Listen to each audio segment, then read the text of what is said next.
Hi, this is Tanya Trotter with Create Birmingham, and we are here today, Friday, April 24th, with Emily Meisler. Emily is a sculptor. She does work with ceramic and metal, and she's a featured artist at this year's Magic City Art Connection. Hi, Emily. Hi. So, Emily, I first got to see your work through one of our co-starter graduates, Karen Gaffney's store, Trove. Karen has converted her brick and mortar store into an online store and is offering delivery right now. So I went to kind of peruse what she was offering and saw your work and just was in love immediately. I love your clean aesthetic. Everything seems really thoughtful and organic at the same time, and just very, very simple and feminine. Tell me what inspires your work. So my work has always been really inspired by this interaction with nature and construction, kind of how the two are sometimes forced to interact. I'm always looking for ways that nature is kind of like taking over constructed objects, like maybe something kind of busting through concrete, like a root from a tree, or just kind of how vines sometimes take over, old buildings, just things like that, where they're kind of always interacting. And I love finding just natural forms that I'm constantly seeing, and then I kind of mimic that in my own work while also using these construction materials to kind of portray that interaction. That's really cool. Well, I mean, there has been so much construction going on locally Mm-hmm. um, for the past several years in Birmingham. I think that we're sort of experiencing a little bit of a renaissance. And so you have definitely a lot to pull from. Mm-hmm. Tell me a little bit about how you got to the mediums you use. Did you always want to be a sculptor? I know that you went to school for art, College of Charleston, and then grad school at San Francisco Art Institute. Tell me a little bit about how you decided to follow a path in art and kind of where you and how you ended up where you are now. So I've kind of always been a sculptor. Like as a kid, I was always working with clay and just kind of playing around with that. And in high school, I also did a lot of ceramic work, but I never really done anything more than that. I didn't do anything with wood or metal yet until I went to college.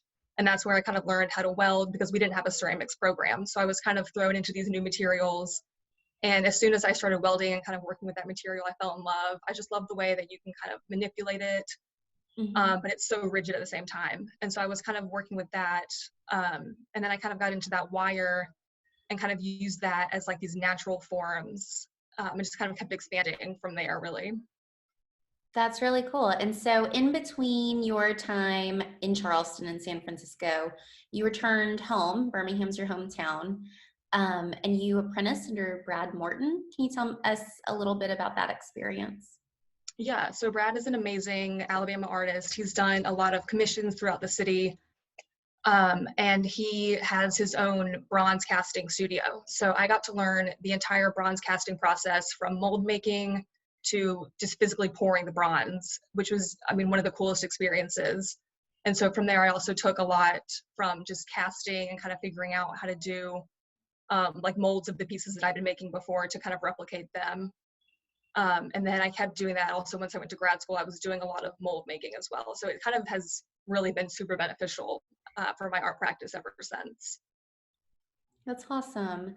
What would you say, uh, pre-COVID anyway, is the is the icing on the cake to working in Birmingham? I think that personally, I feel like we have a deep well of creative talent here.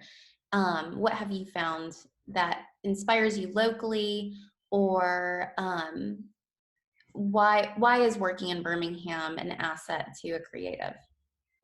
Well, for me, Birmingham has just always been so accessible. It's so easy for me to find a studio that has enough space. I can drive around. I didn't have a car in San Francisco, so it was hard for me to get sculptures around, especially large pieces. So it's great to be able to buy the materials that I need, especially with Birmingham being such an industrial city. I can always get metal whenever I need it, concrete as well. It's just so, for the practice that I'm doing, it's incredibly beneficial in that way. That's awesome. So, also, in addition to your work that you do as an artist, you work at Beverly McNeil Gallery. Tell me a little bit about that experience and kind of where you guys are right now, how you're working with your clients now. It's been a great experience. I've only been there for about a year, but it's been amazing to kind of meet all these other local Alabama artists, and especially ones from all over the country as well, and get to interact with clients who are so passionate about art. And unfortunately, right now, we're not doing a ton of sales in the gallery because of, the virus going on, but we're doing a lot of online sales. We're doing a lot of, like purchases online, and then in-person meetings. If somebody wants to take something home with them, they're welcome to come in, take it out on approval, and see if they like it in their space. And then we're also doing a lot of shipping as well. So if somebody calls in, they want to buy something, we'll ship that to them for free since they can't physically come into the gallery. Oh, that's great. It's been interesting to hear from creatives and small business owners how they're pivoting and adapting in these times. How have you found your own work adapting right now? So right now, I haven't had as much access to my metal shop as I'd like. So I've really gotten into ceramics. I'm kind of doing these like organic forms. I go for a lot of walks now since I can't really get out and about.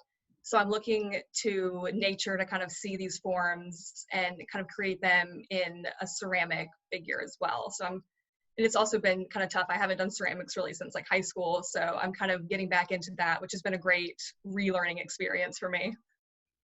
Well, I think I was telling you earlier over the phone that it's been really therapeutic for me. I've got two kids. We're staying home, doing schoolwork, and our art is kind of supplemental. So we've been playing with clay a lot lately, and we're terrible, but it has been a lot of fun to play with it and to kind of watch them learn their way around it. It's so tactile, and I think it's a great medium for anyone who's just playing around and wanting to see what they can do and interested in kind of tapping into their own creativity.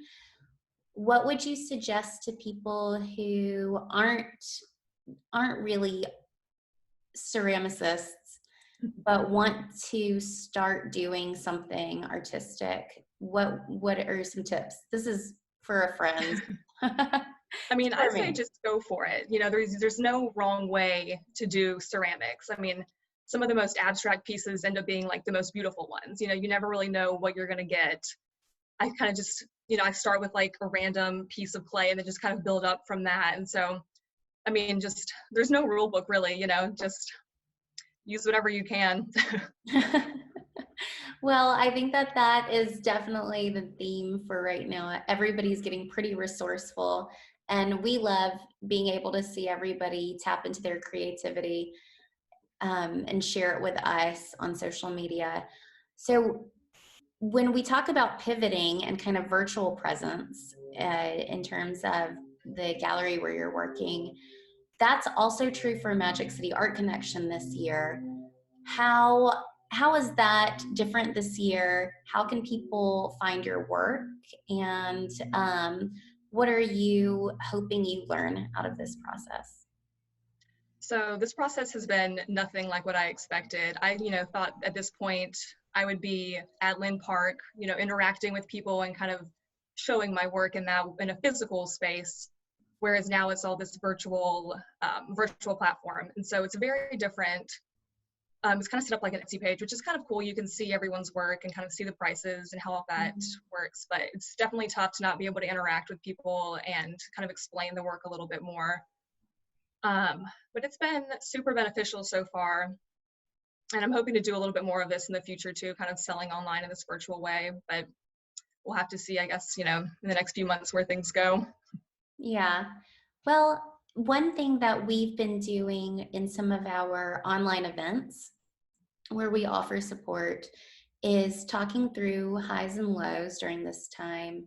And then also, we always want to be proactive and progressive and look at everything with a sense of positivity. So, can you share maybe a high that you've experienced through this time of quarantining and staying at home, and a low, and then how you think you may be able to turn your low into a high moving forward? Mhm. So I think my high point right now, well, I guess I maybe have two. One is just being able to be with my family. My sister has come down from New York and we're quarantining together. So it's been really great to spend time with her. And she's also been kind of working in my ceramic shop as well. So we've been kind of making stuff together, which has been a lot of fun. I love And it's also been really great to get back into ceramics. That's another one of my high points. I think it's just kind of exploring that material again that I haven't really used in like the past several years. So it's great to get back into that. I would say my low point is probably not being able to get to do as much metal work as I would like. I had a lot of big plans for the Magic City Art Convention that involved metal work, and not being able to do that has been kind of a bummer. But I am now using this time to kind of plan for the future, sketch out a lot of new work, and then hopefully once I can get back in the studio, I'll start making a lot more for upcoming shows and stuff. That's great. You do have an upcoming show, solo show, Mhm. that you're planning for. Can you tell us a little bit about that? Yeah, so I believe it's going to be in August. I think the date's been pushed back because of everything going on now, but it's going to be at the Gadsden Museum of Art, and I'll be doing a lot of large scale metal pieces for that. Hopefully, a lot of wall pieces, life size pieces, maybe a few hanging pieces as well. So I'm definitely working on that, which has been this has been a great time for me to kind of work through things that I'm going to be doing in the future too.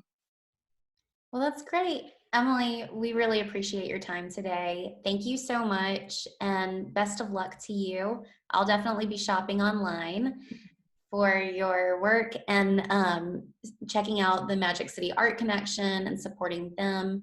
And Emily, you're going to send me a link for so that we can share with our followers online how they can support you too and see other great artists through Magic City Art Connection.